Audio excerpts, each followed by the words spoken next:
Olá, melhor turma de todos os tempos. Tudo bem com vocês? Essa semana a gente vai ter uma aula bacana dentro das lutas esportivas, aula de karatê. Para quem não sabe, eu sou faixa preta de karatê. Meu kimono está guardado há muitos anos. Basicamente a minha infância toda foi treinando karatê e hoje eu vou falar um pouquinho do que eu aprendi ao longo dos 10 anos que eu treinei. Então eu treinei até os 18, ou seja, já tem mais de 20 anos que eu não treino. Mas as coisas que a gente vive durante tanto tempo não se esquece com facilidade. Isso que eu vou comentar um pouquinho com vocês agora. Então a gente tem duas versões para escrever, uma mais internacional com K e a outra mais abrasileirada, aportuguesada, né? Que é com C e com o acento circunflexo aqui na letra E. Daqui a pouco a gente vai falar o que é esse do. Então, como objetivo geral, a gente vai refletir um pouco sobre o karatê como conteúdo das aulas de educação física, por isso que faz parte desse momento que vocês estão tendo aula remota, e analisar as contribuições do karatê para a saúde dos seus praticantes. Eu gosto muito de lembrar de onde que veio o karatê. Todo mundo sabe que veio do Japão, só que mais especificamente veio de uma ilhazinha muito afastada, né, do Japão em si, veio lá da ilha de Okinawa. Então, como é que uma luta pode sair de uma ilha tão pequena, tanto tempo atrás, e ganhar o mundo, ter uma dimensão enorme como tem o karatê hoje? É isso que a gente vai ver um pouquinho. Para quem não conhece, esse aqui é Isshin Funakoshi. Ele é o criador do karatê. E ele foi responsável por apresentar o karatê para o imperador de Tóquio do Japão. Elas têm uma filosofia que nunca é de luta, ela é sempre de educação.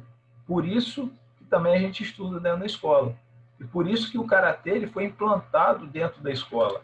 Porque quando o Funakoshi apresentou o imperador, ele apresentou como um aperfeiçoamento da personalidade das pessoas. O imperador adotou a ideia e implantou nas escolas, fazendo com que o karatê fosse obrigatório nas escolas por entender que aquilo era importante para a personalidade das pessoas. Eu vejo isso tanto em mim quanto as pessoas que estavam à minha volta na época do karatê, os meus amigos da mesma faixa etária. Nós somos todos diferentes, lógico, mas todos têm um perfil de karateca muito parecido. E tudo também com a influência da cultura japonesa que tinha na época. O shintoísmo, o confucionismo, o budismo. Existem outros estilos. O do Funakoshi foi o Shotokan, que era o que eu praticava também. E foi o que mais se difundiu no mundo todo. Quando a gente fala de samurai, a gente pensa sempre, né, nos filmes aí de luta que a gente vê com as espadas, e é um pouco exatamente disso da época. Mesmo entre os samurais, que eles tinham um código de honra, e esse código era o Bushido, que é também chamado Caminho do Guerreiro.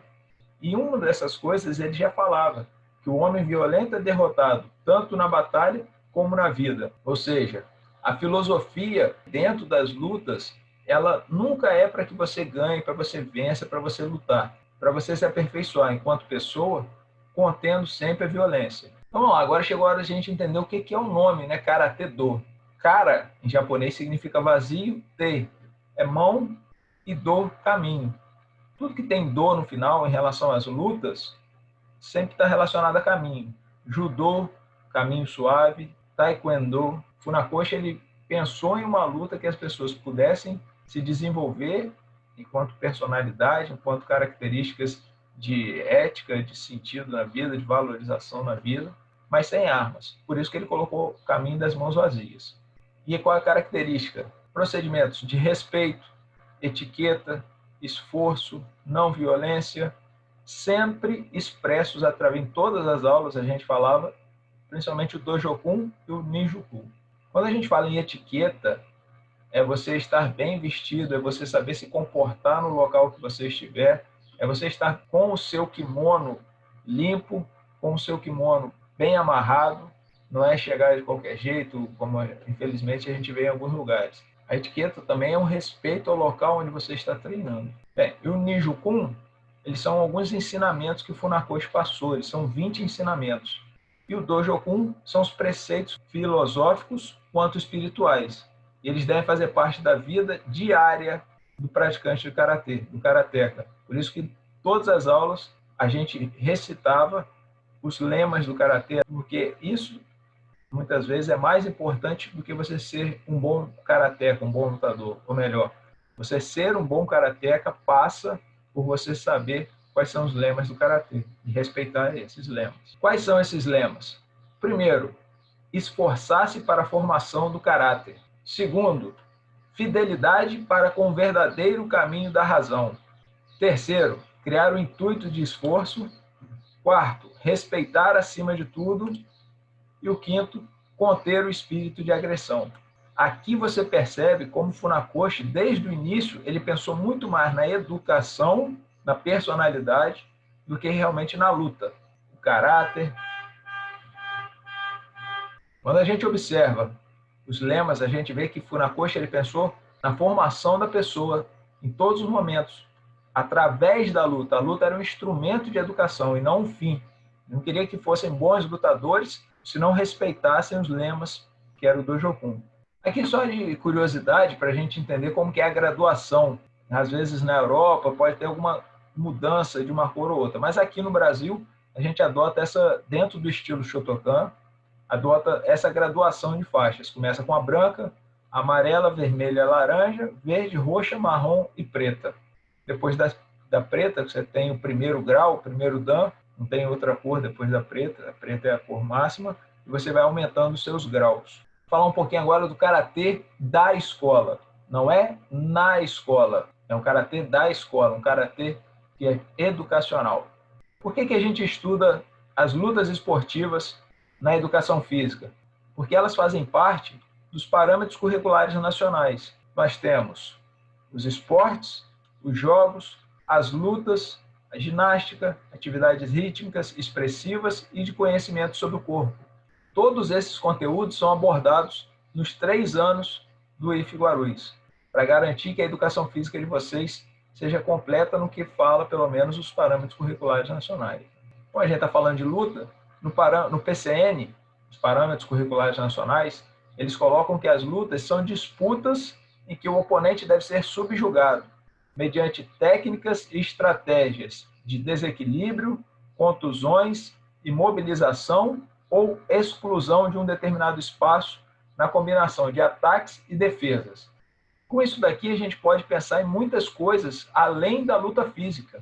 As lutas dentro do PCN, elas têm uma característica de punir atitudes de violência e de deslealdade. Desde Funakoshi, as lutas elas não são feitas para você ser agressivo, para você ganhar, para você lutar, para você bater. Elas são feitas para ter uma formação do seu caráter.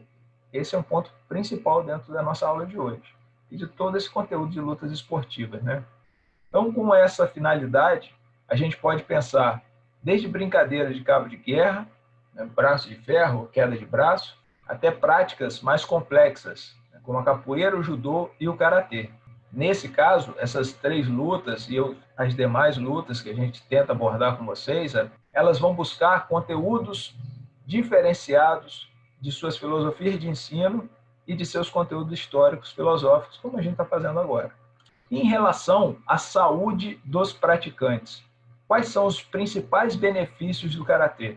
Bem, vocês já podem imaginar que, como uma prática de atividade física, ela vai ter muitos benefícios em relação à saúde do praticante. Mas o principal, como eu tenho batido nessa tecla desde o começo dessa aula, é esse número 1, a formação integral da criança. Não é fazer apenas pensando na luta ou na vitória, é pensar na criança de forma integral, tudo através da luta. Mas também há outros benefícios, como o desenvolvimento da imaginação, da memória visual, o interesse pela prática esportiva, o conhecimento e domínio do próprio corpo, condicionamento físico, controle motor, espírito de cooperação, que vocês veem desde o primeiro ano, a desinibição, o autocontrole emocional, que também é fundamental. Ou seja, nós temos muitos benefícios para a saúde do karateka. Esse aqui é o Monte Fuji, que é um grande vulcão no Japão. Com essa imagem no fundo, eu deixo essa mensagem final para vocês. O verdadeiro karateka não se aperfeiçoa para lutar, ele luta para se aperfeiçoar. Então, querida turma, agradeço por vocês terem visto essa aula até o final. E se tiverem alguma dúvida, entre em contato comigo, com a professora Nete, para que a gente possa auxiliar nessa resolução desse problema. Tá joia? Um abraço para vocês e até a próxima.